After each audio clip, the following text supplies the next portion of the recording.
welcome to my presentation on the word metaphor, and it really is one of the most interesting and quite powerful concepts in writing.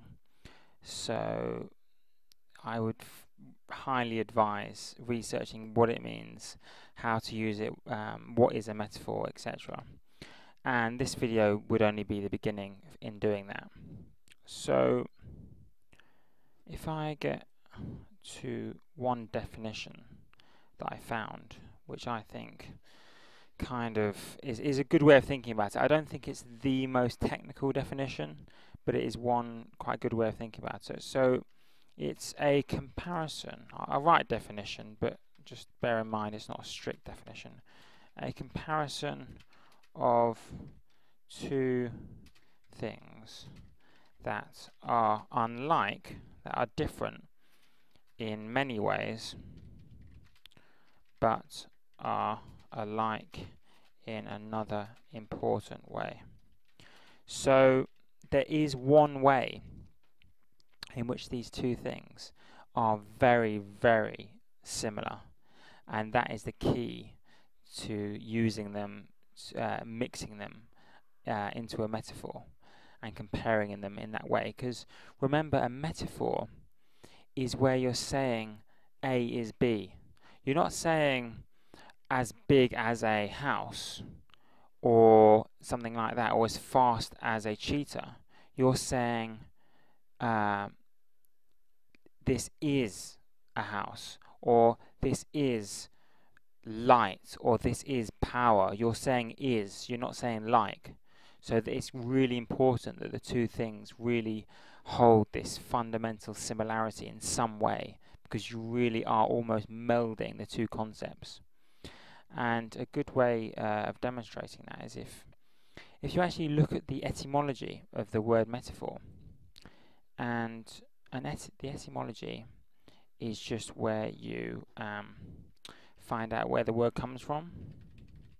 So the origin, actually, going all the way back thousands of years, or sometimes just hundreds of years, you see how the word developed, and you see its roots, and you see what concepts sort of underpin it, and that can actually help you remember, because sometimes words can be broken down into their component parts, the building blocks which made up the word, and remembering those building blocks can then, you can place them together in your memory and then come up, remember yourself intrinsically what the definition is. So etymology is the origin of the word.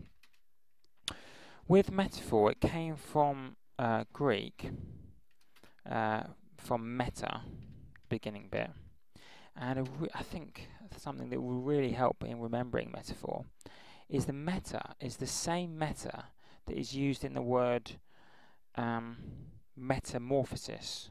So also in metamorphosis, and metamorphosis is obviously just kind of a switching into something new, a sort of metamorphosis, switching into something new, kind of changing.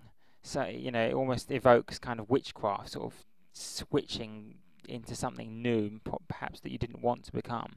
But it's that concept of switching or changing over. And the for bit is just kind of the same origins as, you get at the end of certain words, like what's it? You get, say, transfer. I suppose separate sentence. So you get transfer. You get confer or infer. Now all those fur bits, I'll just do all those fur bits. They're from the same word or the same origin as the for in metaphor. So for, I won't put equals, but for kind of, and for, PHOR. And it's all about bringing over. It's all about kind of melding, carrying over from one to the other. So a transfer is about taking from one place to another. Infer is bringing from one thing to another thing.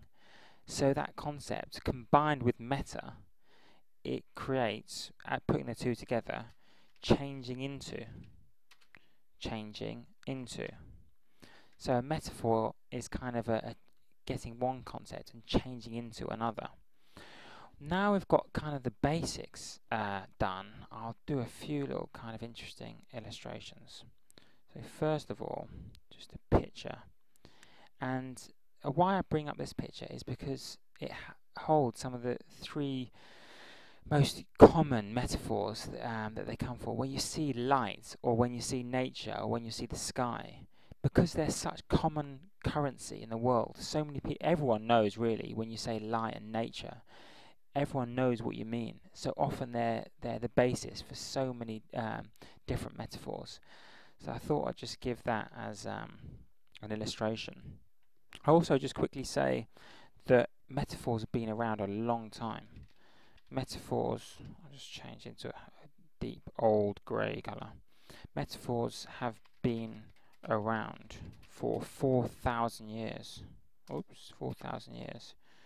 Going back to the Epic of Gilgamesh. I don't know if I'm spelling this right. Gilgamesh, which is a Sumerian text about 4,000 years ago. So metaphors have been going ages.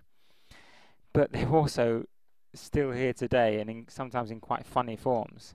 So for example, you may have heard of a program called Futurama, but one of the captains, I think the guy's name is Zap Brannigan. So I think that's it. Maybe that's how you spell it. But he said, now this is a key concept that you may have heard of: mixing metaphors. I put that at the beginning. I'll change colour as well. Mixing. This is quite a common phrasal here. Mixing metaphors, and it's basically where you compare one thing to another thing, but then at the same time you compare it to a third thing, and that process tends to get confusing, and that tends to be the connotation when someone says you're mixing metaphors. They usually mean, well, you're starting to get a bit confusing.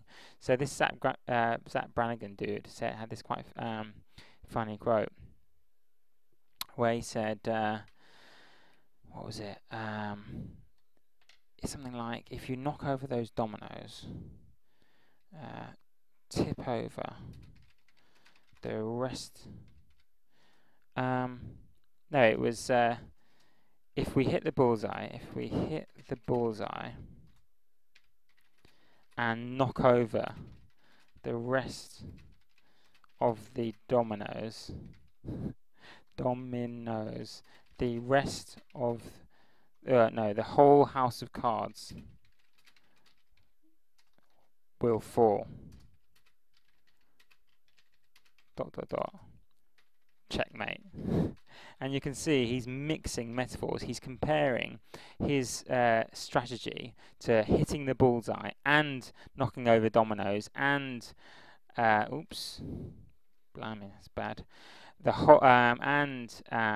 house of cards and chess at the same time. So that's a classic example of mixing metaphors. It's basically where you bring in one metaphor, and within the same metaphor you're using, almost the same sentence, you're also bringing in other metaphors. So people tend to say avoid it. Now, just to show you just how pervasive metaphors are in everyday life, sometimes you might not even notice just how much you do use metaphors. Just one of the most common ones that you probably would have heard over and over again is time is money. Now that is a metaphor, because you're not saying time is like money, or time is as useful as money, or time is better than money. All of those would be similes. This is time is money. That's a classic metaphor. Now, I hope all of these examples and illustrations have helped you a little bit to understand metaphors, and I strongly encourage you to actually seek it out more and really try and get to the heart of what a metaphor is, because it's an incredibly important concept in all of English language.